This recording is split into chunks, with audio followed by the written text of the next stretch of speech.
नमस्कार स्वामी भक्तांनो, कसे आहात? अपेक्षा करते चांगलेच असाल. स्वामींच्या चरणी माझे कोटी कोटी प्रणाम. चला तर मग आज आपला विषय आहे तांदळाचे चमत्कारिक उपाय. आता तुम्ही म्हणाल, तांदळाचे चमत्कारिक उपाय काय असतील? तांदळाने काय होणार आहे? तर असं काही नाही. तांदळाचे प्रभावी उपाय मी तुम्हाला आज सांगणार आहे. श्री स्वामी समर्थ महाराजांच्या सेवेमध्ये आणि ज्योतिषशास्त्रानुसार तांदळाचे अक्षदा उपाय अत्यंत प्रभावी मानले जातात. तांदूळ हा चंद्राचा आणि समृद्धीचा कारक आहे. जर तुमच्या घरात पैशाची चणचण असेल, कामे रेंगाळत असतील किंवा मानसिक शांतता नसेल तर श्रद्धेने खालील उपाय करावेत. हे उपाय करताना मनात श्री स्वामी समर्थ या मंत्राचा अखंड जप ठेवावा. शेवटी मी तुम्हाला अनेक वेळा सांगितलं आहे, स्वामींचं जप ध्यान हे सगळ्यात महत्त्वाचं आहे. स्वामींचं नामस्मरण यापेक्षा मोठी सेवा नाही.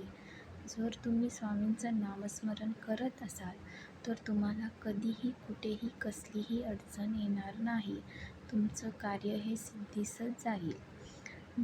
चला तर मग मी तुम्हाला सांगते की तांदळाचे उपाय कसे करावे. पहिलं तर तुमच्या घरात आर्थिक टंचाई असेल किंवा पैसा राहत नसेल, कोणतेही काम होत नसेल पैशाचे, तर तुम्ही हा उपाय करू शकता. आर्थिक टंचाईसाठी, तिजोरीत बरकत येण्यासाठी उपाय करू शकता. उपायामध्ये अख्खे तांदळाचे दाणे घ्या. तांदूळ तुटलेले नसावेत, अखंडच असावेत. ते एका छोट्या लाल रंगाच्या रेशमी कापडात ठेवा. 11 अखंड तांदूळ छोट्या लाल रंगाच्या रेशमी कापडात ठेवा. हे कापड स्वामींच्या फोटोसमोर ठेवून 11 वेळा तारक मंत्र किंवा 108 वेळा स्वामी समर्थ मंत्राचा जप करा. त्यानंतर ती पोटली तुमच्या तिजोरीत किंवा पैशाच्या ठिकाणी ठेवा. यामुळे विनाकारण होणारा खर्च थांबतो आणि पैशाची आवक वाढते. हा आहे आर्थिक टंचाईसाठी तिजोरीत बरकत येण्यासाठीचा उपाय. मग तुम्ही म्हणाल, असं केल्याने कसं काय होणार, बरकत येणार? विश्वास ठेवा. स्वामींवरचा विश्वास कधीही डगमगू देऊ नका. तारक मंत्रातही हेच आहे. निशंक हो रे मना, निर्भय हो रे मना. मनात कोणतीही शंका येऊ देऊ नका. फक्त स्वामींवर विश्वास ठेवा. स्वामींचे नामस्मरण करा आणि हा उपाय करा. आता अडकलेली कामे पूर्ण होण्यासाठीही तांदळाचे उपाय आहेत. मग आता अडकलेली कामे होण्यासाठी, कार्यसिद्धीस जाण्यासाठी काय उपाय आहे?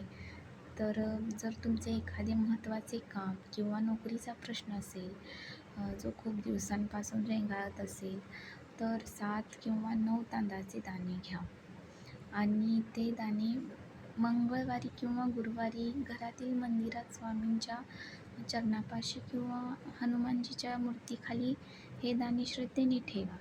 मंगळवारी किंवा गुरुवारीच का, तर स्वामींची आपण उपासनाही गुरुवारी करतो आणि हनुमानजीची उपासनाही मंगळवारी करतो. म्हणून हे दाणे त्यांच्या मूर्तीच्या खाली या दिवशी ठेवावे. काम पूर्ण होईपर्यंत दररोज तिथे दिवा लावून प्रार्थना करा. अडथळे लवकरच दूर होतील. तुम्ही प्रार्थनेमध्ये सांगू शकता की माझे जे काम आहे ते लवकर होऊ द्या, मला मार्ग दाखवा, असंही प्रार्थना तुम्ही करू शकता. हा उपायही अतिशय उत्तम आहे आणि या उपायानंही बरीच कामे मार्गी लागतात. घरात सुख शांती आणि धनवृद्धीसाठीही पौर्णिमा विशेष उपाय आहे. मग पौर्णिमेच्या दिवशी तो करावा. घरात सुख शांती समृद्धी धनवृद्धी होण्यासाठी पौर्णिमेच्या दिवशी हा उपाय करणे अत्यंत शुभ मानले जाते. मग आज पौर्णिमेच्या रात्री स्वामींना दही भाताचा किंवा दूध भाताचा नैवेद्य दाखवला तरी चालतो आणि तो दाखवावा.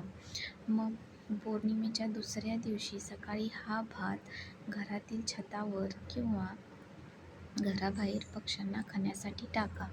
त्यामुळे घरातील मुख्य कर्त्या व्यक्तीची प्रगती होते आणि वस्तूतील नकारात्मकता नष्ट होते.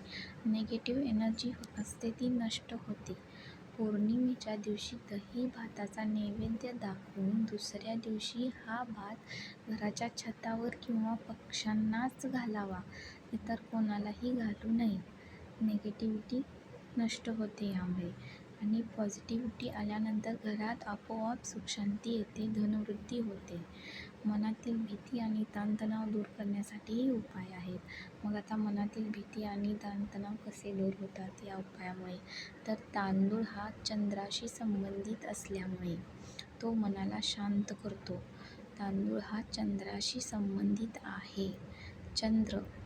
चंद्र मग गुरुवारी किंवा सोमवारी महादेवाच्या पिंडीवर एक मूठभर अखंड तांदूळ ओम नमः शिवाय किंवा श्री स्वामी समर्थ म्हणत अर्पण करा. स्वामींचं अस्तित्व सगळीकडं आहे.